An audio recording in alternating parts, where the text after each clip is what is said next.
Le fait qui gouverne tout, c'est que Dieu est esprit. Jean 4, 24. Certaines choses viennent ensuite. Nous sommes aussi de sa race. Actes 17, 28, 29. Le Père de nos esprits. Hébreux 12, 9. C'est une loi établie que ce qui est né de la chair est chair et ce qui est né de l'esprit est esprit. Jean 3, 6. Ce n'est donc que dans son propre esprit que l'homme est de la race de Dieu. La paternité présuppose la race et il n'y a pas de paternité sans race. Dieu est esprit, Dieu est aussi Père. La loi établie de la postérité demande un ancêtre spirituel pour une race spirituelle. Mais en tant que Père, différent cela du Créateur, Dieu est uniquement le Père de nos esprits. Dieu n'est pas une âme. Nous verrons cela avec plus de détails lorsque nous parlerons de la fonction de l'âme. C'est pourquoi Dieu n'est pas le Père de nos âmes. Dieu n'est pas un corps.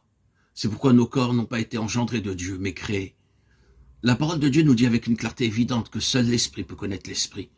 Ce sont des choses que l'œil n'a point vues, que l'oreille n'a pas entendues, et qui ne sont pas montées au cœur de l'homme, mais que Dieu a préparées pour ceux qui l'aiment.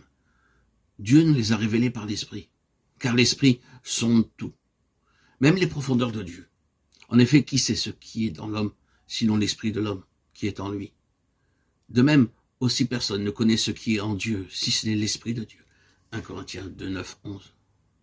C'est pourquoi les disciples du Christ ne le connurent pas réellement de manière vivante et réelle avant que quelque chose se soit fait en eux et que le Saint-Esprit se soit uni avec leur esprit.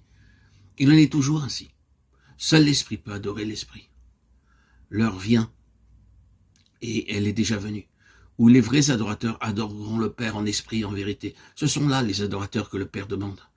Dieu est esprit, et il faut que ceux qui l'adorent en esprit et en vérité. Jean 4, 23, 24.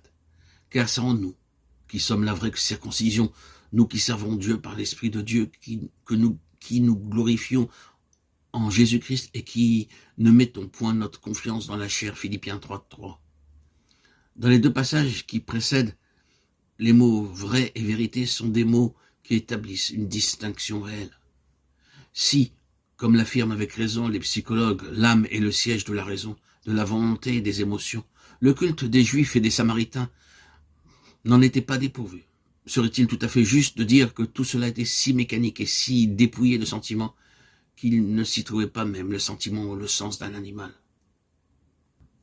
Mais si tout cela était accompli avec tout le sentiment, la raison et la volonté possible, c'était cependant différent de ce que Christ appelait vrai, car l'âme est toujours l'âme et l'esprit est encore esprit. Seul l'esprit peut servir à l'esprit. Dieu que je sers en mon esprit, Romains 1, 9. Nous sommes affranchis pour servir Dieu sous le règne nouveau de l'esprit et non sous le régime vieux de la lettre, Romains 7, 6. Soyons fervents d'esprit, servez le Seigneur, Romains 12, 11. Seul l'esprit peut recevoir la révélation de Dieu qui est esprit. Je fus ravi en esprit le jour du Seigneur, Apocalypse 1, 10. Dieu nous les a révélés par l'esprit, car l'esprit sonde tout, même les profondeurs de Dieu. 1 Corinthiens 2, 10.